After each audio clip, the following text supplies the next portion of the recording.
Hello viewers, welcome back in this new session.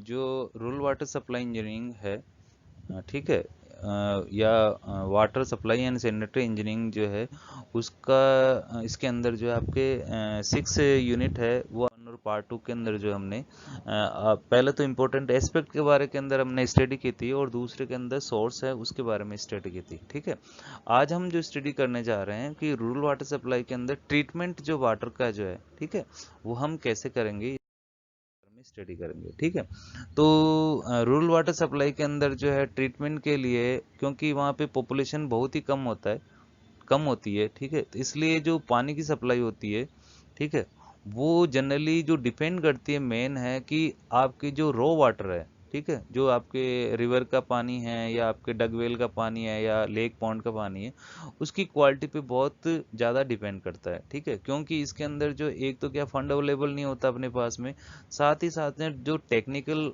जो person होते हैं या कर्मचारी होते हैं वो भी ज़्यादा मात्रा के अंदर नहीं होते हैं, साथ ही फंड वगैरह नहीं होता है। तो जो मेन है सोर्सेज है उसी जो रॉ क्वालिटी उसी के ऊपर जो है अपना दारोमदार होता है कि अगर रॉ वाटर जो है वो अच्छा होगा, ठीक है, या आपने सोर्स अच्छा आपने खोज लिया तो उसलिए क्या होगा कि हमको ट्रीटमेंट कम से कम देना पड़ेगा। ठीक है, इसलिए क्या है कि जनरली हम इसका ध्यान में रखते हैं। ठीक है, इसी के अलावा जो है हम ट्रीटमेंट के लिए, क्योंकि रूरल एरिया के अंदर जो है आप जनरली फुल फ्लेज जो है वाटर सप्लाई जो ट्रीटमेंट प्रोसीजर है वो नहीं कर सकते, क्योंकि फंड आपके पास बहुत लिमिटेड होता है।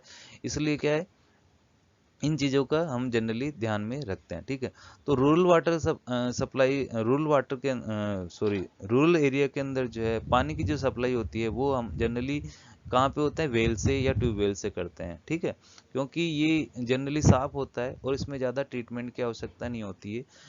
जो आपके जो ट्यूबवेल है या आपके वेल है उसके अंदर जो है केवल जो है आपके डिजोल्व इम्प्योरिटी हो सकती है, जो कि मिनरल साल्ट वगैरह की हो सकती है, क्योंकि उसमें सस्पेंडेड इम्प्योरिटीज वगैरह वो नहीं होती है। ठीक है, तो जनरली इसको पीने योग्य मान सकते हैं। फॉर एग्जांपल आयरन का हम टेस्ट कर लेंगे, आपके फ्लोराइड का टेस्ट कर लेंगे, अगर इनमें ये लिमिटेड क्वांटिटी के अंदर अवेलेबल है, ठीक है, परमिसिबल लिमिट के अंदर है, तो आप सिंपल क्लोरीनेशन करके यानी कि क्लोरीन पानी के अंदर मिला के और उसमें बैक्टीरिया को किल्ड करने के बाद में आप उसको पानी की सप्लाई कर सकते हो। ठीक है, तो ये रूल के अंदर फर्स्ट हो गया कि क्लोरीनेशन कर देंगे अगर आपके वेल या ट्यूबवेल अवेलेबल है तो। ठीक है, इससे क्या होगा, डिजीज वगैरह नहीं होगी।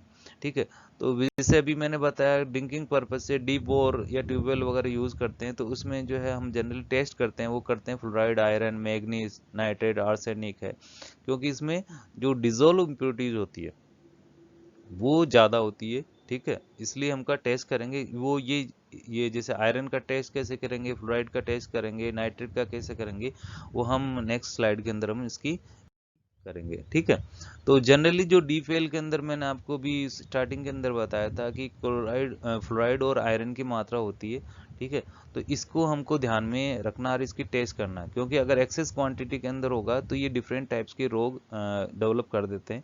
वो कौन से करते हैं वो अगले की करेंगे। इसके साथ साथ में जो आपके रॉ वाटर के अंदर होते हैं वो नाइट्रेट भी होते हैं। राइट, नाइट्रेट जो होते हैं जनरली ऑर्गेनिक इम्प्योरिटी को शो करता है या बायोडिग्रेडेबल जो इम्प्योरिटीज होती है उसको शो करता है। तो इसके अभी हम कैसे नाइट्रेट के निकालेंगे ये भी हम इसके बारे में स्टडी करेंगे। ठीक है, तो नाइट्रेट टेस्ट के लिए फॉर एग्जांपल नाइट्रेट अगर ज़्यादा हो गया, ठीक है, तो नाइट्रेट अगर ज़्यादा होगी अपने पास के अंदर तो क्या उसके लिए टेस्ट करेंगे।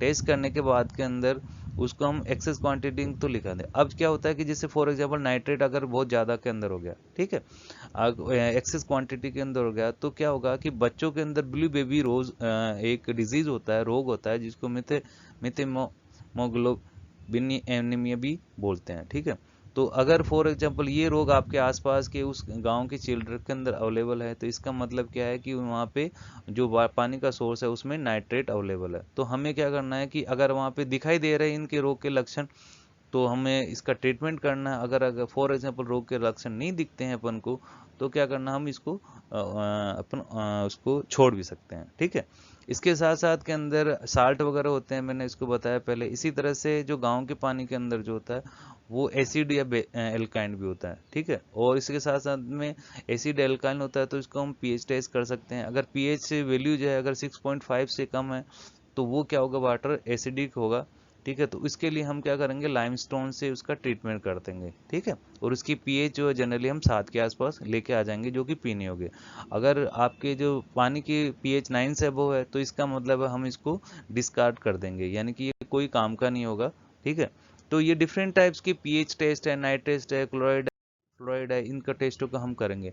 इसके साथ साथ में अगर आपको सस्पेंडेड इम्प्योरिटीज है, जैसे सरफेस वाटर का अवेलेबल है, तो आप क्या करोगे, सस्पेंडेड इम्प्योरिटी का पता करेंगे। ठीक है, उसके लिए क्या करेंगे, आप टेस्ट करेंगे। टेस्ट करने के बाद के अंदर क्या है कि उसमें अगर सस्पेंडेड इम्प्योरिटी ज़्यादा होती है तो उसमें क्या करेंगे, एक तो सेटलमेंट प्रोसेस या सेडिमेंटेशन प्रोसेस, टैंक में उसका ट्रीटमेंट करेंगे, और साथ ही साथ के अंदर उसको फिल्टर भी करेंगे। ठीक है, तो ये तरीका है इसका।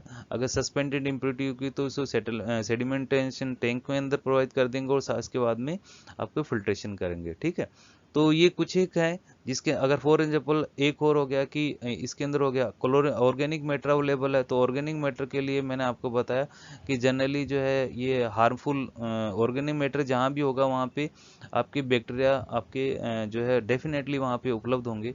ठीक है, वो आपके उस जगह पे आएंगे ऑर्गेनिक मैटर के, तो उसको किल्ड करने के लिए हम क्लोरीन की मात्रा को मिलाते हैं, जिससे कि वो पानी वो शुद्ध हो जाए। ठीक है, इसके बाद के अंदर जो है जैसे क्लोरीनेशन जैसे हमने किया है इसके अंदर, तो क्लोरीन के नेशन के अंदर क्या करते हैं हम, उसके अंदर क्लोरीन मिलाते हैं। ठीक है, तो क्लोरीन आपको कितनी मिलानी है वो डिपेंड करता है कि आपके ऑर्गेनिक पोल्यूशन है वो कितना है। ठीक है, तो इसके लिए आपके एक टेस्ट होता है, वो होता है कि क्लोरीन डिमांड टेस्ट होता है, उसको हम करते हैं, और करने के बाद में मिनिमम क्वांटिटी जो है क्लोरीन की मात्रा उसके अंदर डालते हैं, जिससे कि क्या वो बैक्टीरिया मर जाए और साथ साथ के अंदर आने वाले समय के अंदर वो सेफ भी रहें। ठीक है, तो इसके अंदर क्लोरीन डिमांड टेस्ट के अंदर क्या कहते हैं, रॉ वाटर हम 500 ml लेंगे, और उसके अंदर जो 3 ड्रॉप जो है वो आपके स्टॉक क्लोरीन सॉल्यूशन का इसके अंदर ऐड करेंगे, और उसको मिक्स कर देंगे, और उसको 30 मिनट तक क्या करेंगे, इसको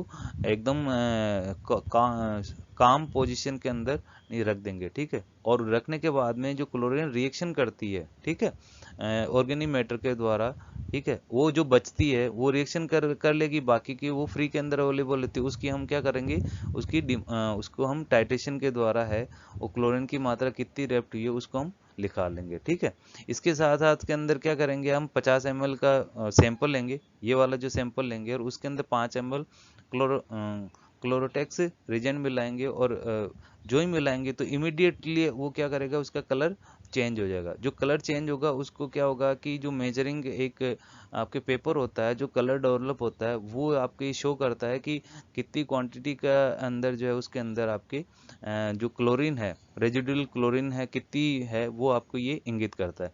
तो कलर के हिसाब से हम इसकी क्या करेंगे, रेजिडुअल क्लोरीन की मात्रा को हम लिखा लेंगे।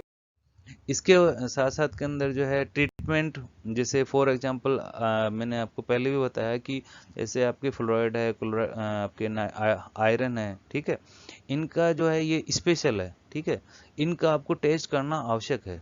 ठीक है, तो इसका आवश्यक करने के लिए हम क्या करते हैं कि जैसे फॉर एग्जांपल हमको हाई फ्लोराइड या फ्लोराइड अगर पानी के अंदर अवेलेबल है, तो हम उसके अंदर पहली चीज़ तो है कि इससे क्या रोग होते हैं, अगर एक्सेस क्वांटिटी के अंदर अगर फ्लोराइड है तो आपके फ्लोरोसिस डिजीज हो जाता है। ठीक है, अगर एक्सेस क्वांटिटी का मतलब क्या हो गया कि अगर 1.5 ppm से अगर फ्लोराइड की मात्रा पानी के अंदर अवेलेबल है तो आपको उसको रिमूव करना है। अगर रिमूव नहीं करोगे तो आपको फ्लोरोसिस डिजीज हो जाएगा, आपकी जो हड्डियां जो है वो आपकी कमजोर हो जाएगी, या आपके उसको कहते हैं कि मोल्टेड हो जाएगी, यानी कि आपकी टेडी वगैरह हो जाएगी। ठीक है, इसी तरह से आपके अगर फ्लोराइड की मात्रा अगर कम है 1 ppm से कम है, तो इससे क्या होगा कि दांत कमजोर हो जाएंगे, हड्डियां भी कमजोर हो जाएगी।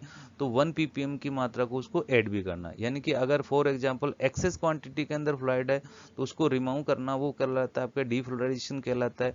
और अगर ऐड करना उस पानी को उसमें एक्सेस क्वांटिटी के अंदर, यानी कि उसकी 1 ppm के आसपास फ्लोराइड आ जाए, उसको बोलते हैं फ्लोरिडेशन। ठीक है, तो जनरली जो फ्लोराइड की जो प्रॉब्लम अवेलेबल है वो आपके जैसे महाराष्ट्र, राजस्थान, हरियाणा वगैरह है, यहाँ का पानी जनरली इसमें फ्लोराइड की मात्रा ज़्यादा होती है। ठीक है, तो इसको हम सप्लाई नहीं कर सकते, तो इसके हम टेस्ट करेंगे फ्लोराइड निकालने के बाद, अगर क्वांटिटी के अवेलेबल है तो ठीक है।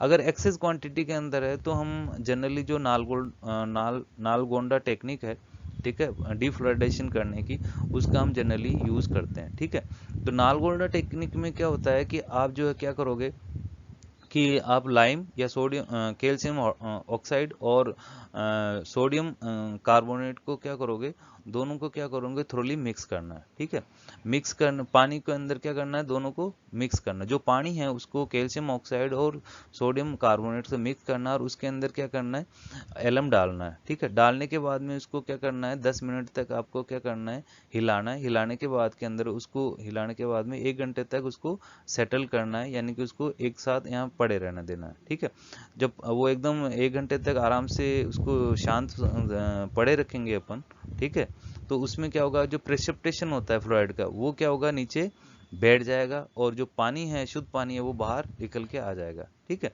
तो इस प्रकार जो है एक्सेस क्वांटिटी के अंदर अगर फ्लोराइड होगी तो वो नीचे बैठ के और प्रेसिपिटेशन के रूप में बैठ जाएगी, और बाकी का ऊपर का पानी है वो फ्लोराइड फ्री होगा, और उसको हम यूज कर सकते हैं। ठीक है, तो ये जनरली तरीका फ्लोराइड को निकालने का है।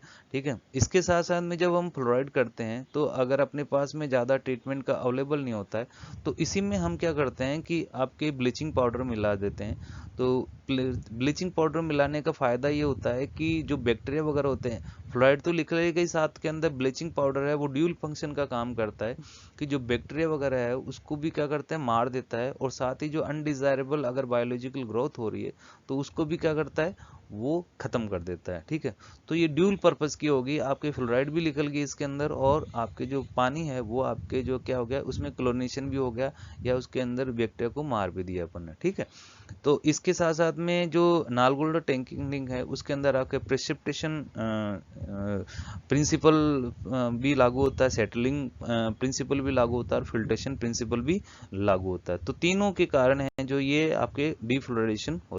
ठीक है, अगर फॉर एग्जांपल आपके अगर घरों में करना चाहे तो 40 लीटर की बाल्टी लेंगे, इसमें लाइम ब्लीचिंग पाउडर इसके अंदर मिलाएंगे और एलएम भी मिलाएंगे, इसको स्लो करेंगे और 1 घंटे तक यहाँ करेंगे, और फिर नीचे बैठ जाएगा, और ऊपर का पानी आप इसको यूज कर सकते हैं। ठीक है, ये घरों के लिए, डोमेस्टिक के लिए मैंने इसको। ठीक है, इसके बाद के अंदर आयरन वगैरह है। ठीक है, तो अगर रूरल एरिया के अंदर आयरन अगर फॉर एग्जांपल 0.3 ppm से ज़्यादा होगा तो वो क्या करेगा, आपके कलरेशन कर देगा।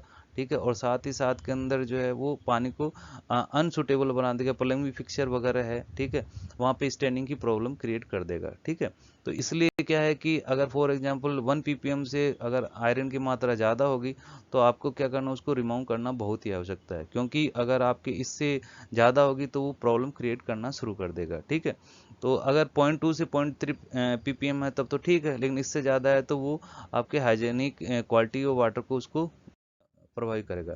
तो आयरन निकालने के लिए हम सिंपल सी चीज़ है कि इसको जो है फिल्टर कर रखते हैं।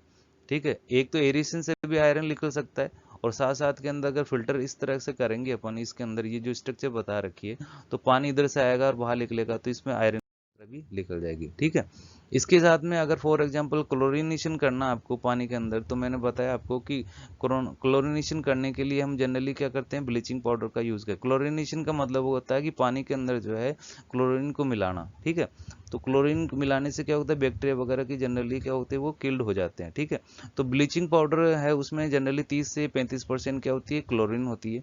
ठीक है, तो इसकी स्ट्रेंथ को देखते हुए हम पानी के अंदर मिलाएंगे, जिससे कि क्लोरीन की डोज पानी में 0.3 ppm रहे। ठीक है, तो इसके लिए क्या करते हैं, क्लोरीन को 30 मिनट तक उसके संपर्क में रखते हैं। रखने के बाद में रेजिडुअल क्लोरीन है वो 0.3 ppm रखेंगे, जिससे कि क्या हो कि फ्यूचर कॉन्टामिनेशन नहीं होगा। ठीक है। एक और जो मैंने बता रखा है क्लोरीनेशन का, जो जनरली गांव में यूज होता है, वो होता है सिंगल पोर्ट क्लोरीनेटर होता है। इसके अंदर क्या करते हैं कि एक पोर्ट लेते हैं, ठीक है। पोर्ट लेने के बाद में अर्दन पोर्ट होता है, इसके अंदर 2 से 10 के होल होते हैं।